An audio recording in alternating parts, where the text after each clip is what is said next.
এটা হচ্ছে ধানের সার, জৈবিক সার না, এটা হচ্ছে রাসায়নিক সার। এটা দিয়ে ধানের ফলন বাড়ানোর জন্য দেওয়া হচ্ছে এই জমিতে।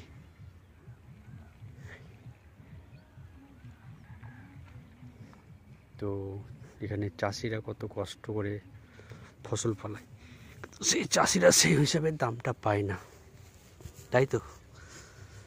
সারের দাম প্রচুর, পরিশ্রমের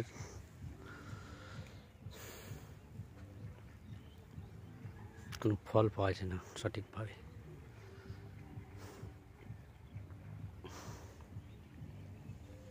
হচ্ছে দুজন সার দিচ্ছে জমিতে।